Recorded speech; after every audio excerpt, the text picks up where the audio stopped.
परमेश्वर के और प्रभु यीशु मसीह के दास याकूब की ओर से उन 12 गोत्रों को जो तितर बितर होकर रहते हैं नमस्कार पहुँचे।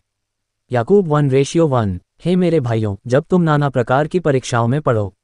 याकूब 1:2। तो इसको पूरे आनंद की बात समझो, ये जानकर कि तुम्हारे विश्वास के परखे जाने से धीरज उत्पन्न होता है। याकूब 1:3। पर धीरज को अपना पूरा काम करने दो कि तुम पूरे और सिद्ध हो जाओ और तुम में किसी बात की घटी न रहे। याकूब 1:4। पर यदि तुम में से किसी को बुद्धि की घटी हो तो परमेश्वर से मांगे, जो बिना उलाहना दिए सबको उदारता से देता है, और उसको दी जाएगी। याकूब 1:5। पर विश्वास से मांगे और कुछ संदेह न करे, क्योंकि संदेह करने वाला समुद्र की लहर के समान है जो हवा से बहती और उछलती है। याकूब 1:6। ऐसा मनुष्य यह न समझे कि मुझे प्रभु से कुछ मिलेगा।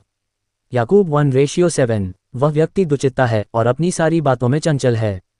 याकूब 1:8। दीन भाई अपने ऊंचे पद पर घमंड करे।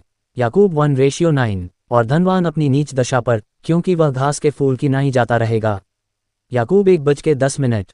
क्योंकि सूर्य उदय होते ही कड़ी धूप पड़ती है और घास को सुखा देती है और उसका फूल झड़ जाता है और उसकी शोभा जाती रहती है, उसी प्रकार धनवान भी अपने मार्ग पर चलते चलते धूल में मिल जाएगा।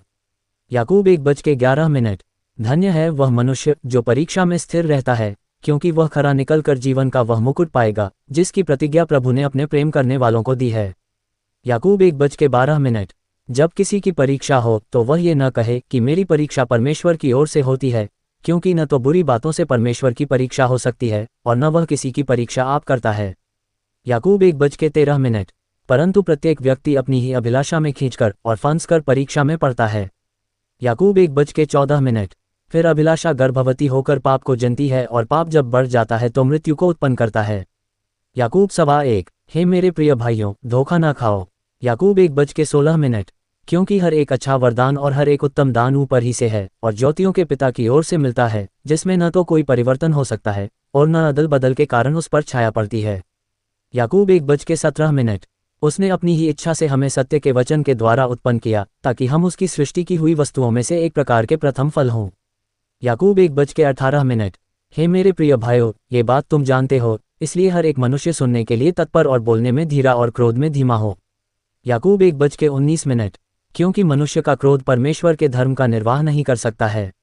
याकूब 1:20। इसलिए सारी मलिनता और बैर भाव की बढ़ती को दूर करके उस वचन को नम्रता से ग्रहण कर लो जो हृदय में बोया गया और जो तुम्हारे प्राणों का उद्धार कर सकता है। याकूब 1:21। परंतु वचन पर चलने वाले बनो और केवल सुनने वाले ही नहीं जो अपने आप को धोखा देते हैं। याकूब 1:22। क्योंकि जो कोई वचन का सुनने वाला हो और उस पर चलने वाला न हो तो वह उस मनुष्य के समान है जो अपना स्वाभाविक मुंह दर्पण में देखता है। याकूब 1:23।